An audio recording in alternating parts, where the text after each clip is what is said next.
حي على الفلاح.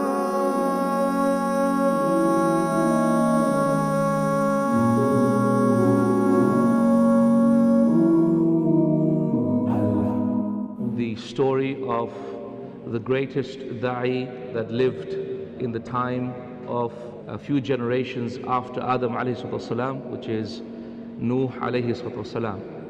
The da'i that lived for more than 1,000 years, of which 950 years he spent calling to the path of Allah subhanahu wa ta'ala. This is the story of Nuh alayhi salam, the story of one of the 5 top messengers of Allah subhanahu wa ta'ala. In this surah, Allah subhanahu wa ta'ala tells us the way shirk started was not by some people just waking up one day and deciding to worship idols. It was a gradual progression by which shirk came about in the ummah of Bani Adam. And the way it started was through righteous people. And when these righteous people died, people wanted to remember them.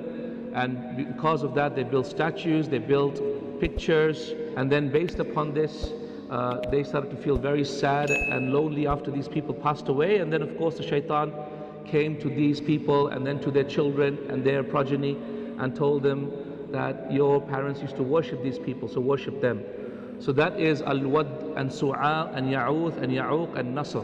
These were the 5 idols of the time of Nuh alayhi salam that later on became to be worshipped by the Jazirat al-Arab as well. This is a story of Nuh alayhi salam that was revealed to the Prophet sallallahu alaihi wasallam in the Meccan period. In the Meccan period, the Prophet ﷺ went through tremendous trials and tribulations. So at every step of the way, Allah subhanahu wa ta'ala guided him and helped him through the most difficult times of being a da'i. Some of the scholars said that this story of Nuh alayhi salam was revealed in those 3 years when the Prophet ﷺ was banished from Mecca. If you feel that you're going through difficulty, here is a story of someone who had more difficulty than what you had, which is for 950 years, this poor man was being mocked at, jeered at, and cursed at. Never did he make dua against his people except after Allah told him and revealed to him that those who have believed have already believed, no one else will ever believe after you. So come, let's start with Surah Nuh and learn about what Allah subhanahu wa ta'ala revealed in this beautiful surah about the story of our beloved Prophet Nuh alayhi salam. Bismillahir Rahmanir Rahim. In the name of Allah, the most merciful to all beings. Ar-Rahman meaning the one who is merciful to everything in existence, that you can see and that you cannot see, that you know of and that you don't know of as well, both Muslim and non-Muslim. The one who is merciful to everything in existence. Ar-Rahim, the one who is merciful specifically to the believers only. Inna arsalna Nuhan ila qawmihi. Indeed, we sent Nuhan to his people, ila qawmihi.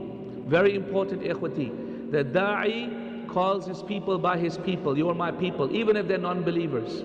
An anzir qawmaka, in order to warn your people. Min qabli, before. An ya'tiyahum adhabun alim. Ibn Abbas radiallahu ta'ala anhu mentioned in the authentic tafsir, he said that for about 10 generations after the death of Adam alayhi salam, the people were upon Tawheed. However, towards the 9th and 10th generation, the people who were very righteous began to die, and people felt sorry for them, and they started to build mausoleums and statues and pictures of them. And then of course shaitan came to them and said, worship them. That is how shirk entered upon them, and that is at that point that Nuh alayhi salam was sent to these people. Qala ya qawmi. He is associating himself that I am from you, so I have the same issues on my mind. I understand your problems, I understand your concerns, I understand your background, so I am from you. قَالَ يَا قَوْمِ إِنِّي لَكُمْ نَذِيرٌ مُبِينٌ. Verily, O my people, I am a manifest warner to you all. أَنِ اعْبُدُوا اللَّهَ وَاتَّقُوهُ وَأَطِيعُوهُ. That you should worship Allah subhanahu wa ta'ala and fear Him and obey Him. Meaning worshipping Allah subhanahu wa ta'ala means avoiding that which Allah subhanahu wa ta'ala said to avoid, and ati'u meaning to do that which He has commanded you to do. That is the essence of worship. يَغْفِرْ لَكُمْ. If you do that, Allah will forgive you. يَغْفِرْ لَكُمْ مِنْ ذُنُوبِكُمْ. Yani He will forgive some of your sins, meaning He will forgive from your sins. وَيُؤَخِّرُكُمْ, and He will give you respite, إِلَىٰ أَجَلٍ مُسَمَّى, until an appointed time. What is an appointed time? It is your death.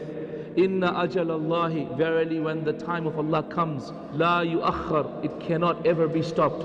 Law kuntum ta'lamun, if only you knew. So we know that therefore the time of a death can never be changed. How do we understand this?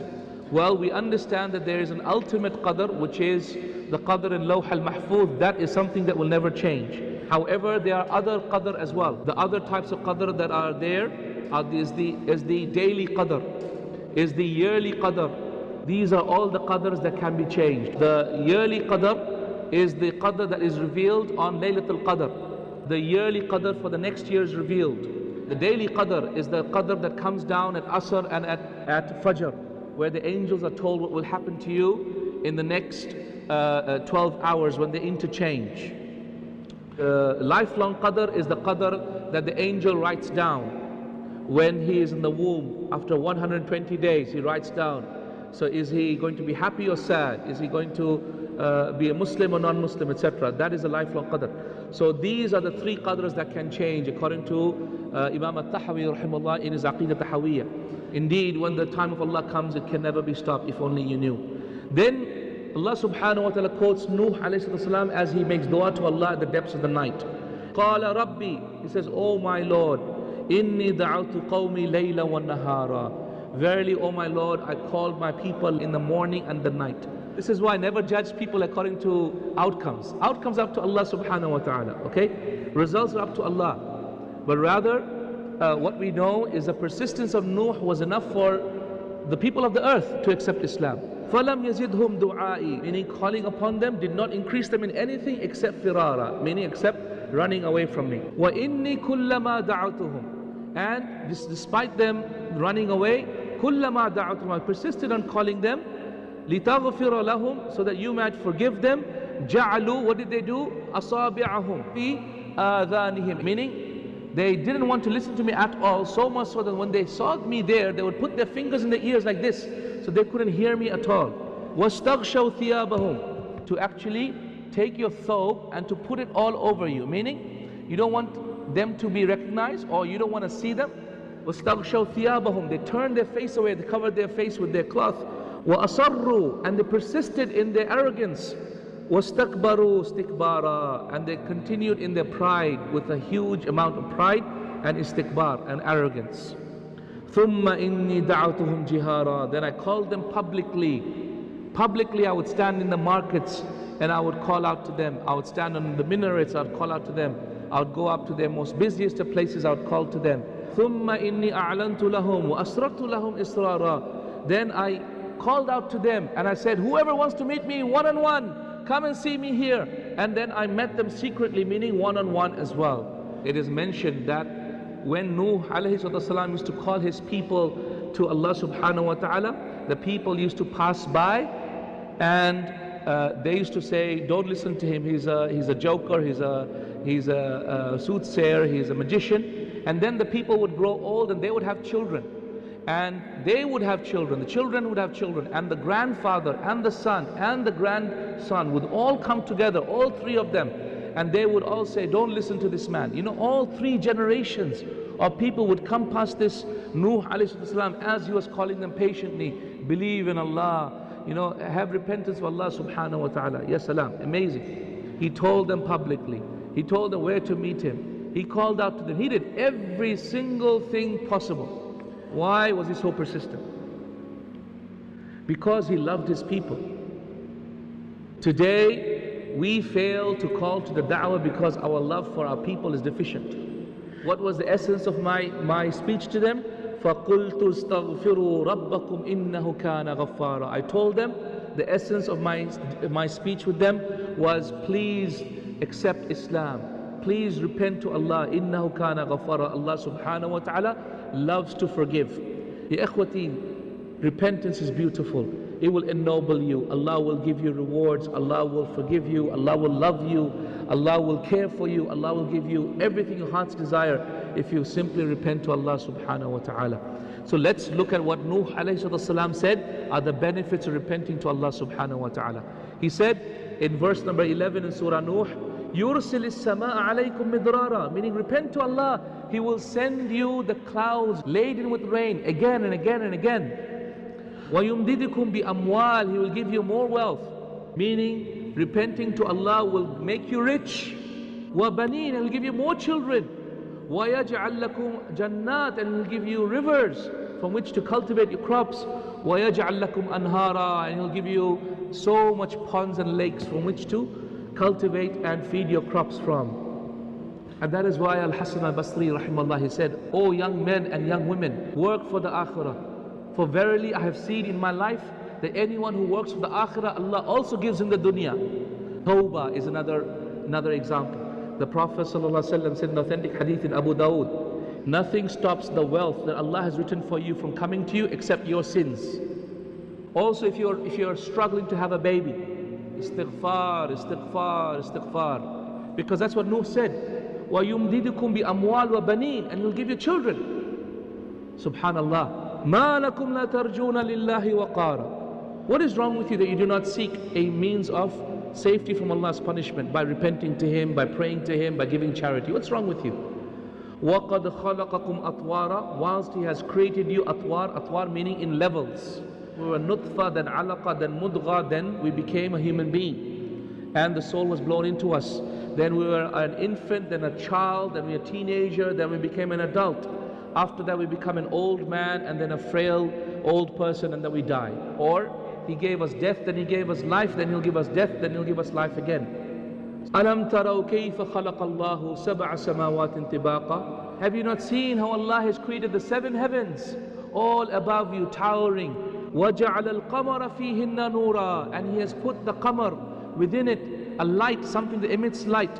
وَجَعَلَ الشَّمْسَ سِرَاجًا, and He has made the shams, a sun, something that emits the light. So this is a miracle of the Quran, that the Quran told us from early on that the moon is a reflector, whereas the sun is an emitter of light, yeah, because of the particular words that have been used. So the moon is called Nur, whereas the shams is called the Siraj.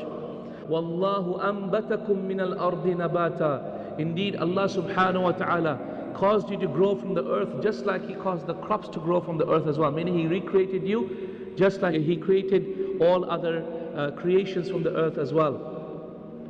ثُمَّ يُعِيدُكُمْ فِيهَا وَيُخْرِجُكُمْ إِخْرَاجًا. Then He will cause you to be returned therein. Then He will cause you to come up again. وَاللَّهُ جَعَلَ لَكُمُ الْأَرْضَ بِسَاطًا. Indeed, Allah subhanahu wa ta'ala has made the earth widespread out, soft and gentle, so you can run on it. Have you seen the rough, barren lands? You couldn't have done anything on it if the earth was barren and rough, but Allah subhanahu wa ta'ala made it soft and easy for us to do so. وَاللَّهُ جَعَلَ لَكُمُ الْأَرْضَ بِسَاطًا. He made the earth wide outstretched so you can live on it and travel in it. لِتَسْلُكُوا مِنْهَا سُبُلًا فِجَاجًا, so that you may take therein, paths therein, to travel therein. Ya ikhwati, these are all signs of Allah. Mountains, the paths, the oceans, the sky, the food, the water, every single thing are signs of Allah subhanahu wa ta'ala. قَالَ نُوحُ الرَّبِّ إِنَّهُمْ عَصَوْنِي.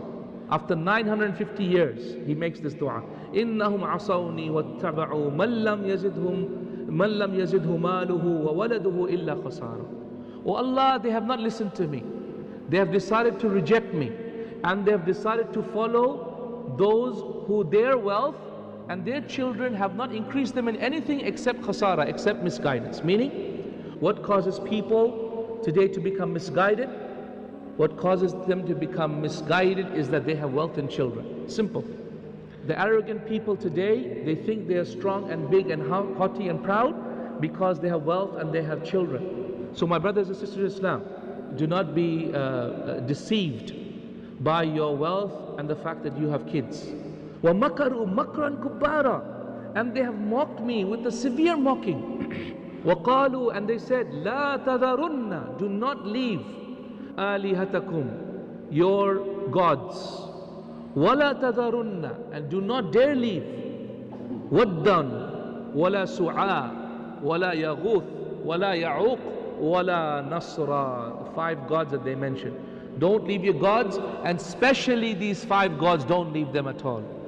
In the authentic narration which is in Bukhari, at the time of the death of the Prophet sallallahu alaihi wasallam, Salama radiallahu ta'ala anha mentioned a hadith. She said that when the Prophet ﷺ was on his deathbed and he was going through the pains of his death, then a person came from the travels from Ethiopia, and he mentioned about these beautiful palaces and these beautiful churches that he saw in Ethiopia. And when the Prophet heard that, he said, verily those people are the worst of creation. Though they, when a righteous person dies amongst them, they make a mausoleum over their dead body, and then they make it into a place of worship. وَقَدْ أَضَلُّوا كَثِيرًا. Indeed, they have misguided so many people.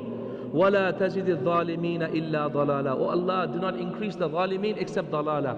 When someone sins, do not increase him in anything except more sin. Meaning, you must, as soon as you sin, stop it immediately or repent and stop the cycle.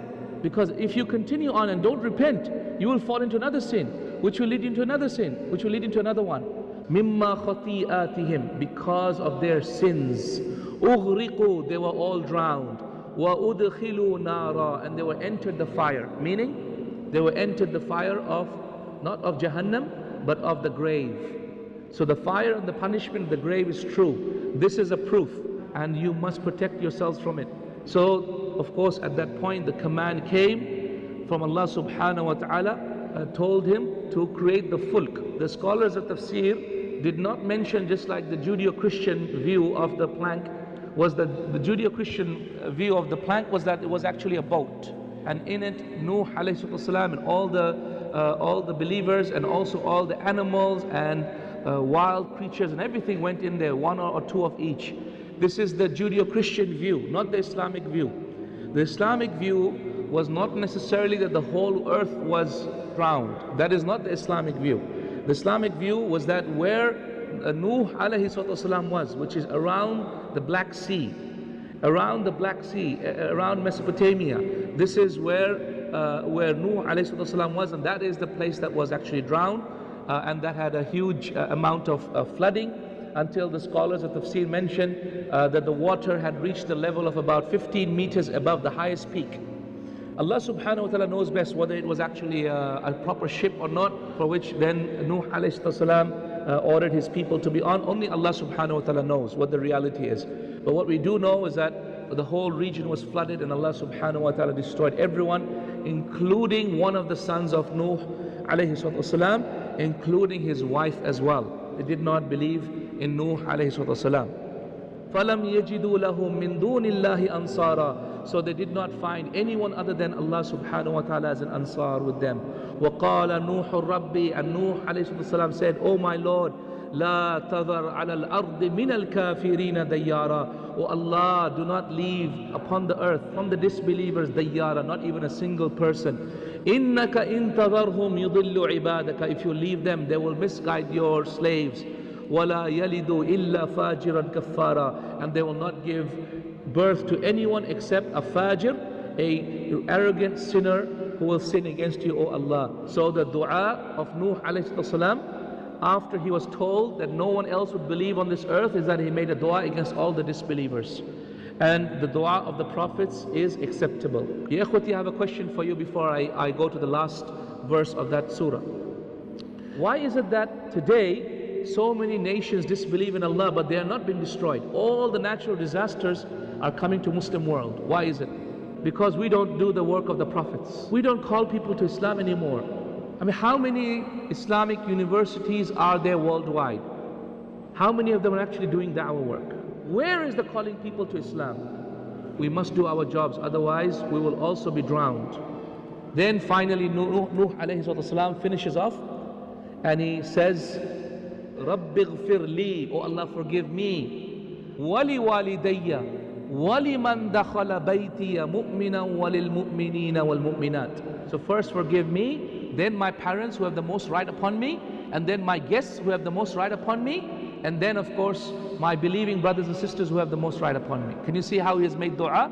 وَلَا تَزِدِ الظَّالِمِينَ إِلَّا تَبَارًا. And do not increase the zalimeen, the wrongdoers, except in misguidance and arrogance and destruction in this dunya. Jazakumullah khair. Assalamu alaikum wa rahmatullahi wa barakatuh.